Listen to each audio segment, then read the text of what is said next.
From Washington, this is VOA News.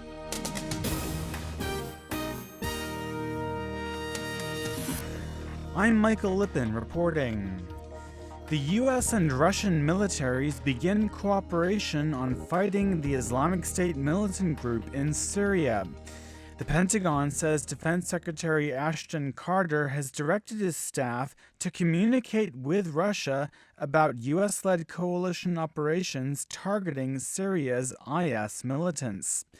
It says the U.S. Russia military communication is aimed at avoiding any mistaken encounter between coalition and Russian forces in Syria. The Pentagon says Russia has sent fighter jets and hundreds of troops to northwestern Syria in recent weeks.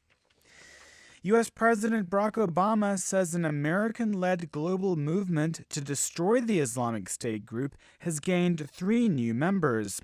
Obama was speaking on Tuesday at the United Nations in New York, where he chaired a summit on countering violent extremism.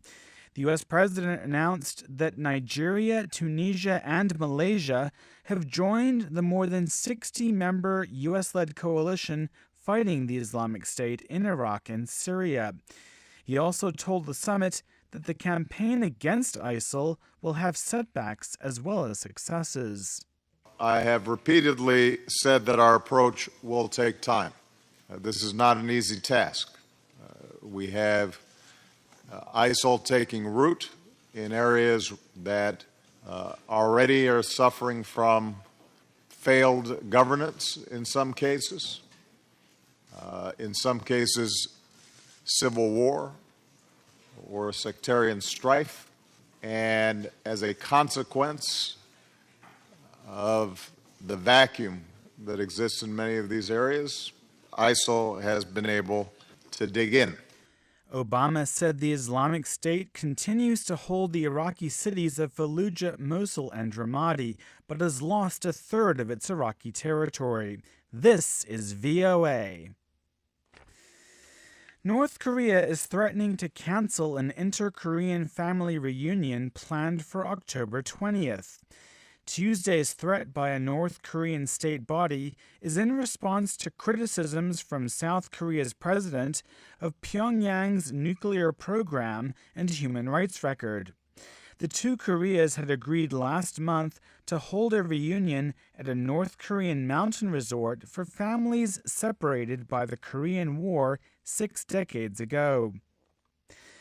The UN Refugee Agency says fighting among rival militias in the Central African Republic has killed at least 37 people and wounded more than 100 others in recent days.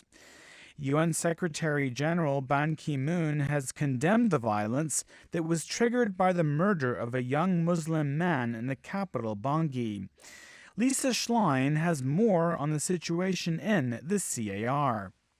UN Refugee Agency spokesman Leo Dobbs says the situation remains tense with shooting in central Bangui.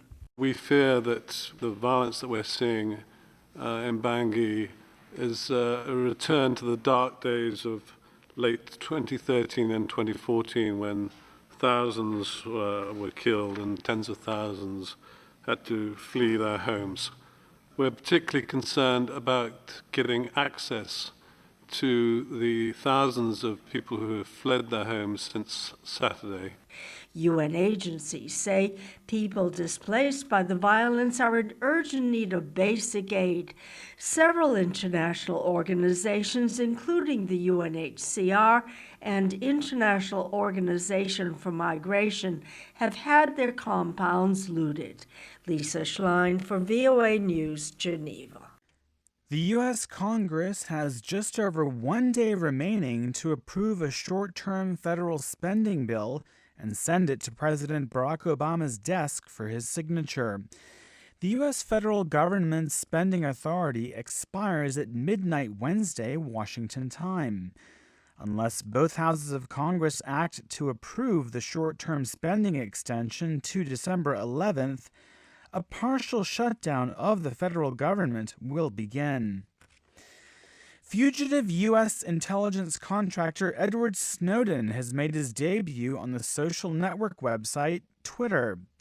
Snowden is a former National Security Agency contractor who leaked details of U.S. surveillance programs and now lives in exile in Russia.